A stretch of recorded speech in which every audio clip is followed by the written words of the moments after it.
வரும்போதே இவ்வளோ இப்படி தான் மிஸ்ட்டு வந்துச்சு. சடனாக ரெயின் வந்துடுச்சு.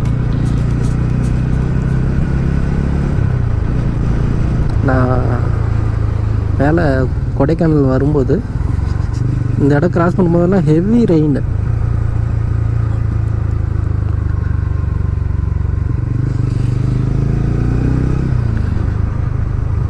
ரெயினில் நனைஞ்சிட்டே தான் வந்தேன்.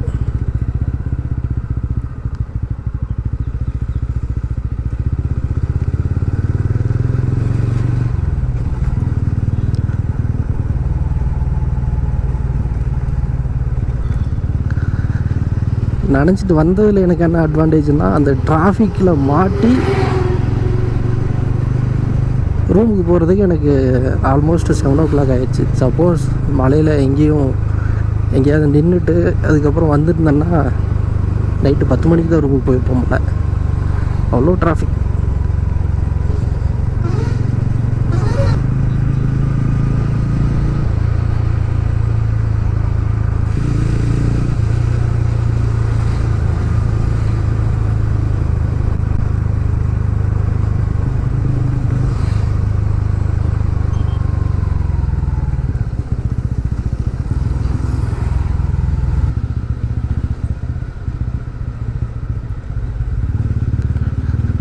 கொடைக்கானல் செக் போஸ்ட்,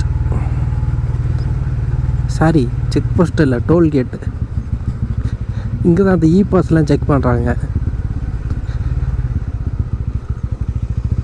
ஆனால் எஃபெக்டிவாக யாரையுமே செக் பண்ணல, ரேண்டமாக யாரையாவது கேட்டுட்டு விட்டுறாங்க. ஆனால் பாஸ் எடுத்துகிட்டு தான் வந்தேன். ஆனால் இது வரைக்கும் யாருமே பாஸ் கேட்கல.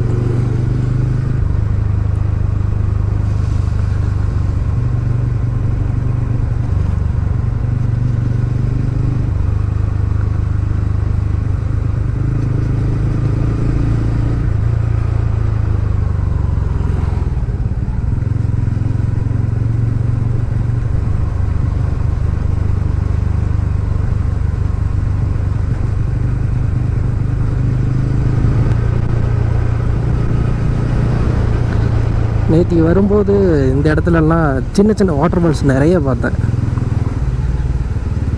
காமிக்கிறவாங்க. இங்கே ஒன்று தெரியுதா? எஸ், அது ஒன்று. இதில் நேற்று வாட்டர் வந்துச்சா, அது அங்கே இருக்குது. சாரி, இங்கே பாருங்கள், இங்கே ஒரு சின்னதாக வாட்டர் ஃபால். இங்கே ஒன்று சின்னதாக இருக்குது. ஆக்சுவலாக மழை வந்ததுனால நிறைய அங்கங்கே.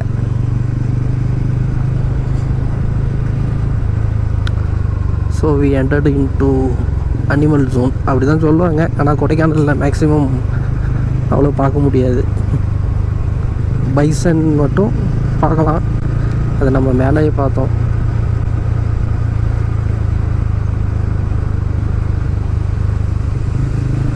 இங்கே ஒன்று, சாரி மறந்துட்டேன்.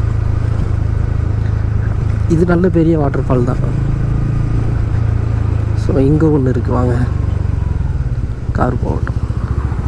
இங்கே ஒன்று தெரியுதுங்களா? இது மாதிரி நிறைய இருக்குது.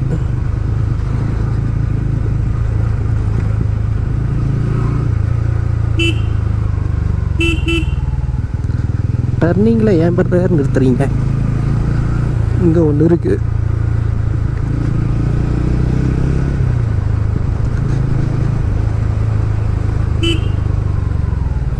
Hi monkeys. டர்னிங்கில் எப்போவுமே எந்த வெஹிக்கிளுமே நிறுத்தாதீங்க. ஏன்னா அது நமக்கு தான் ரொம்ப டேஞ்சர். மேலேருந்து ஒரு பஸ் வந்ததுன்னா கூட டர்னிங்கில் என்ன பண்ணுவாங்கன்னா நல்ல மேலே ஏறி தான் டர்ன் பண்ணுவாங்க. ஸோ அது வந்து ரொம்ப டேஞ்சர். சப்போஸ் அவங்க பார்க்கல அப்படின்னா ஆபத்து நமக்கு தான். அதனால் இப்போவுமே டர்னிங்கில் ஸ்டாப் எடுக்காதீங்க.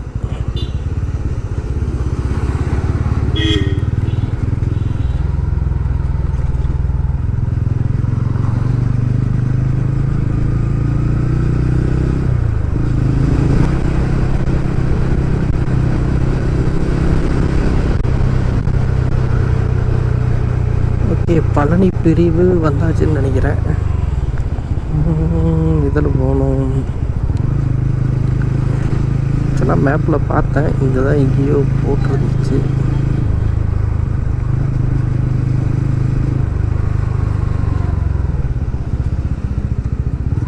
ஓகே, பழனி லெஃப்டில் போகணும். 53 கிலோமீட்டர்ஸ்.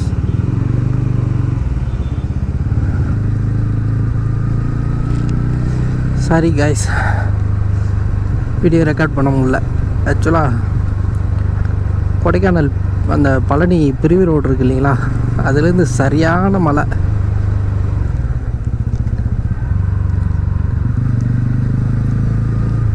இன்னும் 32 கிலோமீட்டர்ஸ் இருக்குது பழனிக்கு.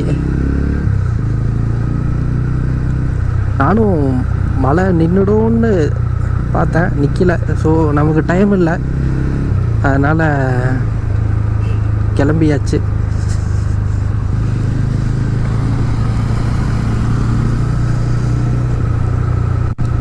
ஆக்சுவலாக ஏன் இப்போயே கிளம்புறோன்னா, நேற்றுக்கு புக் பண்ண ரூம் வந்து 1 நைட் தான் புக் பண்ணியிருந்தேன். அதனால் இன்றைக்கி ஆஃப்டர்நூன் வேறு ரூம் ஒன்று புக் பண்ணியிருந்தேன். அது ஆன்லைனில் தான் புக் பண்ணேன். அது என்னாச்சுன்னா, நான் புக் பண்ணிவிட்டு சரி இங்கே தானே இருக்கும், ஈவினிங் போயிட்டு பே பண்ணிவிட்டு செக்இன் பண்ணிக்கலான்னு சொல்லிட்டு விட்டேன். அதுக்கப்புறம் எனக்கு நெட்வொர்க் கிடைக்கல கொடைக்கானலில். அவர் எனக்கு கால் பண்ணி பார்த்துருப்பார் போல், ரீச் ஆகலை. ஸோ போய் கேட்கும்போது என்ன சொல்லிட்டாங்கன்னா, இல்லை சார் ஃபுல்லாகிடுச்சு, நான் உங்களுக்கு கால் பண்ணோம், உங்களுக்கு ரீச் ஆகலை. ஸோ நீங்கள் வருவீங்களா என்னன்னு தெரியாமல் டவுட்டில் நாங்கள் க்ளோஸ் பண்ணிட்டோம்.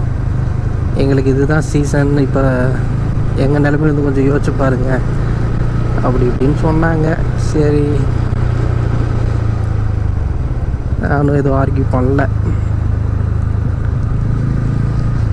ஸோ வெளியில் எங்கே போய் 2 இடத்துல கேட்டேன், ரொம்ப அதிகமான இடத்துலலாம் கேட்கல. 2 பேர்கிட்ட கேட்டேன், 1000 ருபீஸ் சொன்னாங்க. ஓகே, 1000 ருபீஸ் கொடுத்து ஸ்டே பண்ணுமான்னு யோசித்தேன். சரி ஓகே, பழனியில் போய் ட்ரை பண்ணலான்னு கிளம்பியாச்சு. பீகாக்.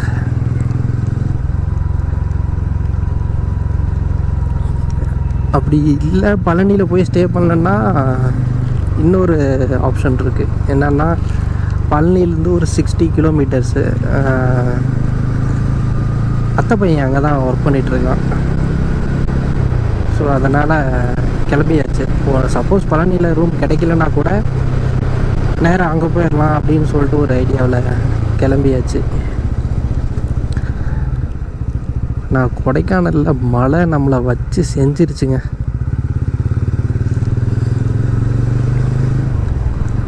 கொடைக்கானல் வரும்போதும் ஆல்மோஸ்ட்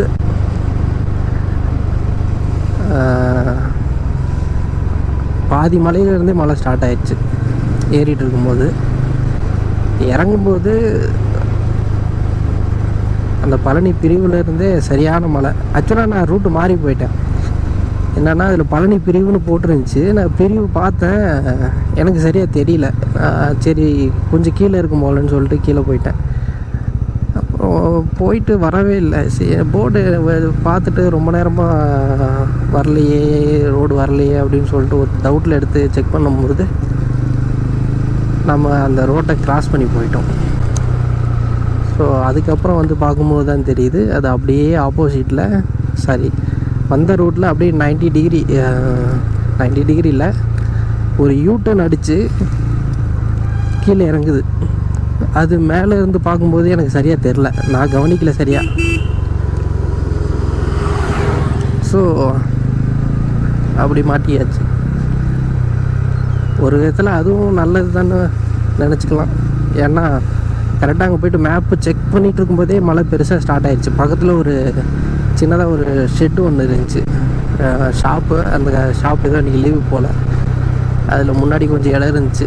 அங்கே தான் நின்று ரெயின் ப்ரொடெக்ஷன்லாம் போட்டுட்டு ஒரு 1/2 hour பக்கமாக வெயிட் பண்ணேன். வெயிட் பண்ணிவிட்டு நானும் பார்த்தேன், மழை விடலை. சரி இதுக்கப்புறமா வெயிட் பண்ணால் டைம் ஆகிடும்னு சொல்லிட்டு ட்ரெயின் கவர்லாம் போட்டுட்டு கிளம்பியாச்சு. வர வழியில் 2 இடத்துல மழை விட்ட மாதிரி இருந்துச்சு. சரி ரெக்கார்டிங் பண்ணலாமான்னு யோசிச்சுட்டு இருக்கும்போது மறுபடியும் ஸ்டார்ட் ஆயிடுச்சு. ஓகே, அதனால் ஒன்றும் பெருசாக எடுத்துக்கல, வந்தாச்சு. ரீச் ஆகணும்னு சொல்லிட்டு கிளம்பி வந்தாச்சு. ஓகே விடுங்க, இப்போ இன்னும் ஒரு 30 கிலோமீட்டர்ஸ் இருக்குல்ல, இதை ரெக்கார்ட் பண்ணிப்போம்.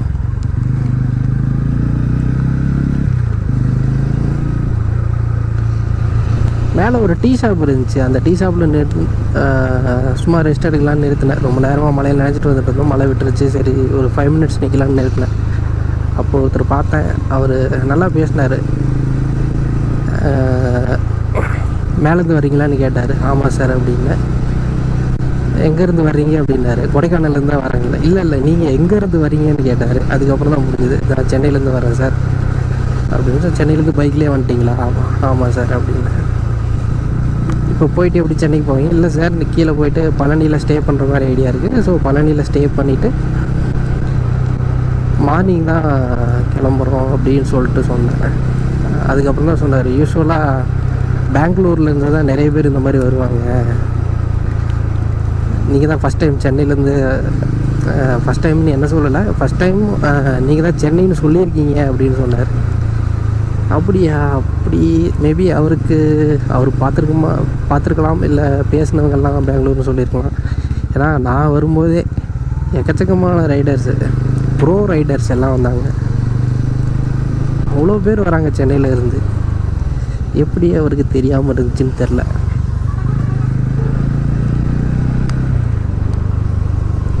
ஏன்னா இப்போ எல்லாம் சூப்பர் பைக்ஸ் தான் வச்சுருக்காங்க மேக்ஸிமம். ஆக்சுவலாக நான் வத்தலகுண்டு ரூட்டு ரொம்ப லாங்கு, பழனி ரூட்டு சீக்கிரமாக போயிடலாம் அப்படின்னு ஒரு நினைப்பில் இருந்தேன். ஆனால் பழனி ரூட்டும் லாங்கு தான், ரெண்டும் சேம் டிஸ்டன்ஸ் தான் ஆல்மோஸ்ட்டு. நான் மேலே இருந்து நான் ரெஸ்ட் எடுத்த இடத்துல இருந்து ஒரு ஃபோட்டோ ஒன்று எடுத்தேங்க. செம்மையாக இருந்துச்சு. அப்புறம் நீங்கள் அடிக்கடி இந்த இன்ஸ்டாகிராம்லாம் பார்த்துருப்பீங்க. 2 பக்கமும் ரோட்டோட 2 பக்கமும் ஷாப்ஸ் இருக்கும். அந்த ட்ரீஸ் எல்லாம் லென்த்தியாக இருக்கும். அது மேல் பள்ளம். அந்த இடத்த கிராஸ் பண்ணி தான் வந்தேன். ஆனால் ஹெவி ரெயினில் கிராஸ் பண்ணேன்.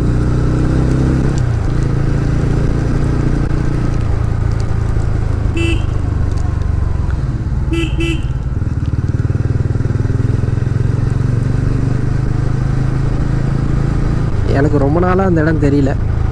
இப்போ தான் நேரில் பார்க்கும்போது தான், ஓ இது அந்த இடம் இல்லை அப்படின்னு எனக்கு தோணுச்சு. மழை இல்லைன்னா இல்லாமல் இருந்திருந்தால் டெஃபினட்டாக அந்த இடத்துல நின்று ஒரு ஃபோட்டோவை எடுத்துகிட்டு வந்திருப்போம் கைஸ்.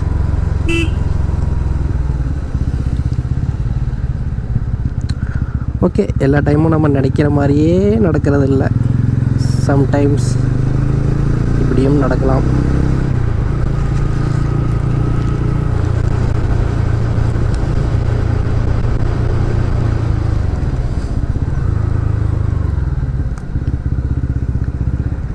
நினைக்கிறதெல்லாம் நடந்துட்டால் ஃபஸ்ட் ரைட்லேயே ஒரு சாட்டிஸ்ஃபேக்ஷனோட நிறுத்திப்போம். எப்படின்னா கொடைக்கானல் ஆல்ரெடி போயிட்டு வந்தாச்சு, இனிமேல் போகணுமான்னு.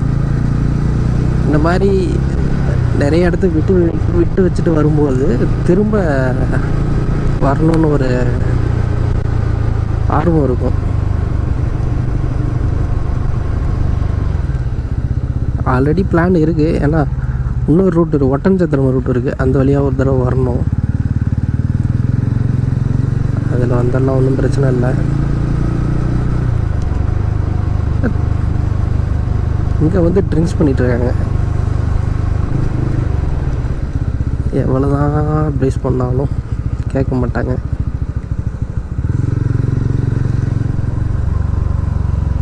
ட்ரிங்க்ஸ் பண்ணுங்கள். எப்படின்னா வீட்டில் சேஃபாக இருக்கும்போது. இப்போ எப்படியும் நீங்கள் கொடைக்கானல் போக போகிறீங்க, ரூம் புக் பண்ணியிருப்பீங்க, ரெசார்ட் புக் பண்ணியிருப்பீங்க. ஒரு 1 ஹவர் 1.5 ஹவரில் கொடைக்கானல் ரீச் ஆகிட்டு அதுங்க போயிட்டு நீங்கள் சாப்பிட்டுட்டு ரெஸ்ட் எடுக்கலாம். யாரும் கேட்க மாட்டாங்க.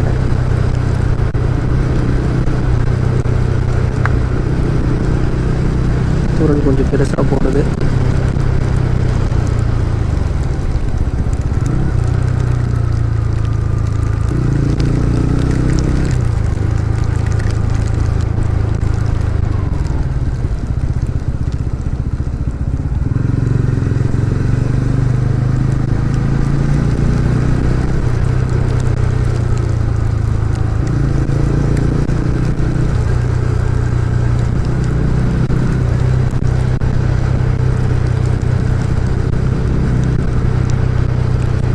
முன்னாடி ஒருத்தர் போயிட்டுருக்காரு, ரைடர் மாதிரி தான் தெரியுது, ஆனால் ஸ்பீடாக போகிறாரு கைஸ்.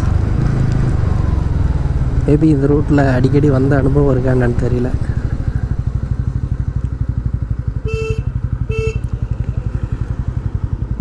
ஓ, பேக்கை ஃப்ரண்டில் வச்சுக்கிறாரு.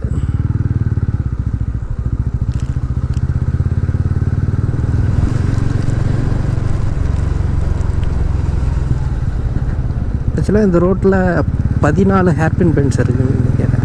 ஆமாம், 14 தான் பார்த்த மாதிரி ஞாபகம்.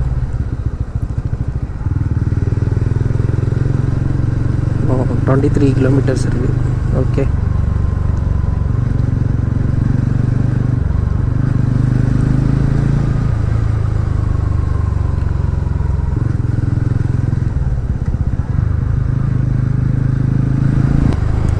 இங்கே மழை கம்மி தான் போலையே, நிறைய இடம் நினையாமலே இருக்குது. ஓ மை காட், தெரியுதுங்களா? அந்த மரத்தடியெல்லாம் நினையவே இல்லை பாருங்கள்.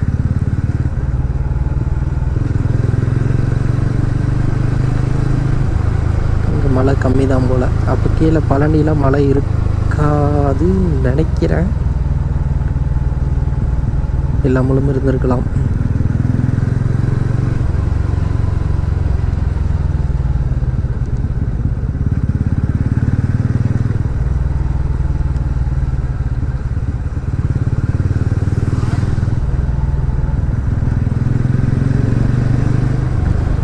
அந்த வியூ தெரியுதுங்களா? அங்கே ஒரு லேக் ஒன்று இருக்குது. கோப்ராவோட ஸ்க்ரீன் ஆஃபாக இருக்கிறதுனால எந்த வியூ கவர் ஆகுது எது கவர் ஆகுதுன்னு தெரிய மாட்டேங்குது.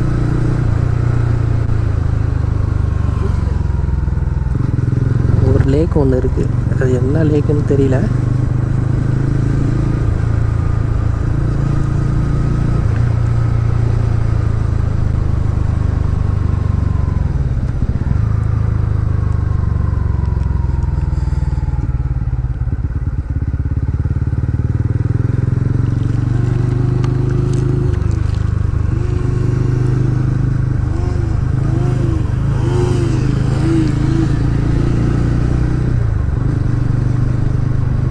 ஹெவி த்ராட்டல் கொடுக்குறாரு, என்ன ப்ராப்ளம்னு தெரியல.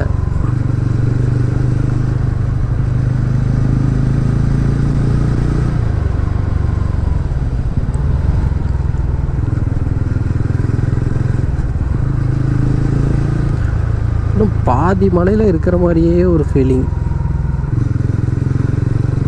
ரொம்ப நேரமாக போயிட்டுருக்கு.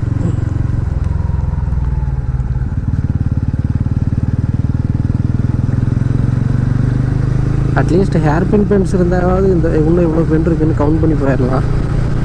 அதுவும் இல்லை.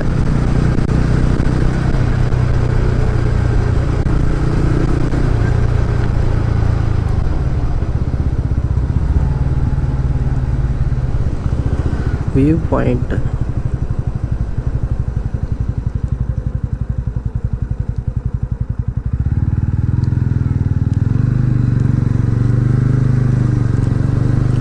கீழே வந்தாச்சுன்னு நினைக்கிறேன் guys. இன்னொரு 1 or 2 கிலோமீட்டர் இருக்கும்னு நினைக்கிறேன், பார்ப்போம்.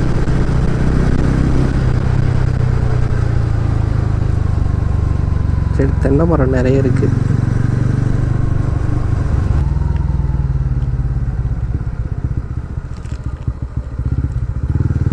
செக் போஸ்டா?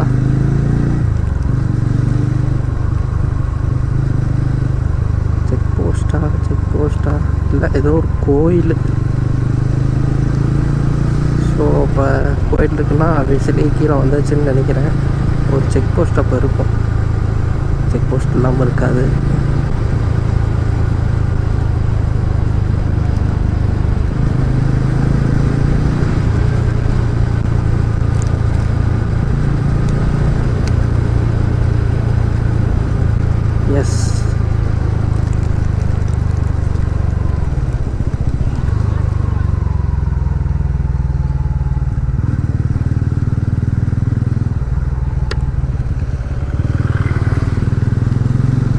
போஸ்ட்டை கிராஸ் பண்ணியாச்சு.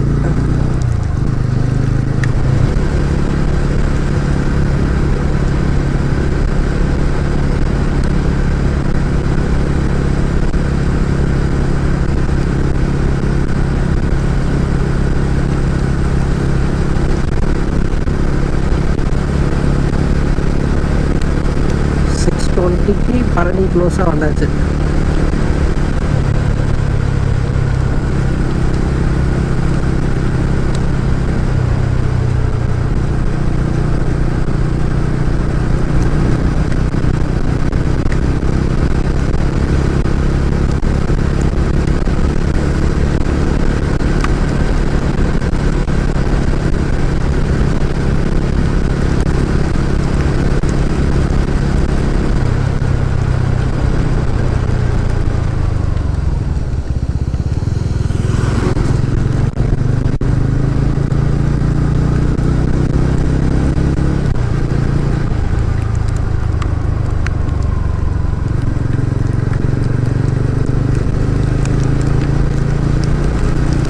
லைட்டாக தூரல் ஆரம்பிச்சிருச்சுங்க. லைட்டாக இல்லை, பெருசாகவே வருது. So sorry guys, again video cut.